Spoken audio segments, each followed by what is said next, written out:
రాష్ట్రంలోని కాంగ్రెస్ ప్రభుత్వం చేపడుతున్న సంక్షేమ పథకాలను విస్తృత ప్రచారంతో ప్రజలకు వివరించాలని రాష్ట్ర మార్క్ఫెడ్ మాజీ డైరెక్టర్, డీసీఎంఎస్ మాజీ చైర్మన్, పాల్వంచ సొసైటీ అధ్యక్షులు కొత్వాల శ్రీనివాసరావు అన్నారు.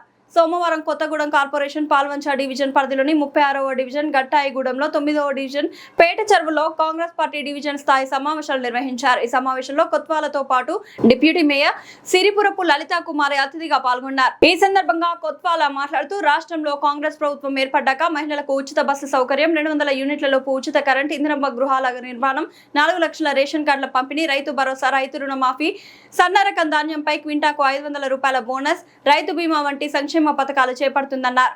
జూన్ 2వ తేదీ రాష్ట్ర అవతరణ దినోత్సవం సందర్భంగా 2 లక్షల మందికి పింఛన్లు పంపిణీ వంటి అభివృద్ధి కార్యక్రమాలు చేపడుతున్నదని, ఈ సంక్షేమ పథకాలను ప్రజలకు వివరించాలని కొత్వాల అన్నారు. ఈ కార్యక్రమంలో corporation deputy mayor Siripurapu Lalitha Kumari, కార్పొరేటర్లు పైడిపల్లి జయలక్ష్మి, చారాపా శాంత, మాజీ మార్కెట్ కమిటీ చైర్మన్ జాలే జానకిరెడ్డి, జిల్లా యోజన కాంగ్రెస్ అధ్యక్షులు చీకటి కార్తీక్, జిల్లా కాంగ్రెస్ నాయకులు నూకల రంగారావు, కొండం వెంకన్నగౌడ్, పి నరహరి, బట్టు మురళి, మహిపతి, రామలింగం, పైడిపల్లి మహేష్, నరిగే సుజాత, గుర్రం వెంకటరత్నం, వీరకుమార్, చెరప పాపారావు, కాప శ్రీను, రేనాటి శ్రీను తదితరులు పాల్గొన్నారు.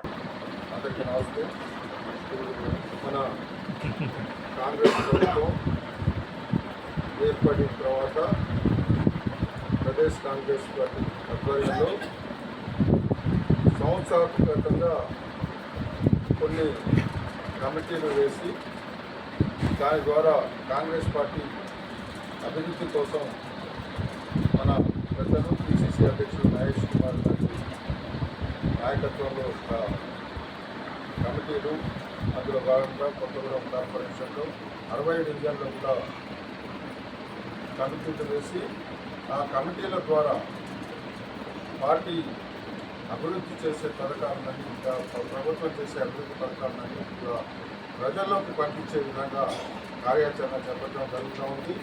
అందులో భాగంగా కొత్తగూడెం సుజాత నగర్ ఏరియాలో ఆల్రెడీ కమిటీలు నడుస్తున్నాయి. మన పాల్వంచ ప్రాంతంలో కూడా 27 డివిజన్లు ఇవాళ ఈ 36వ డివిజన్ నుంచే ఫస్ట్ కార్యక్రమాలు పెట్టడం జరుగుతూ ఉంది. ఈ తర్వాత 9వ డివిజన్ పేట చెరువులో ఉండాలి. సాయంత్రం 2వ డివిజన్, అలాగే 45వ డివిజన్, ఈ 4 ప్రోగ్రాంలు కూడా ఇవాళ ఏర్పాటు చేయడం జరిగింది.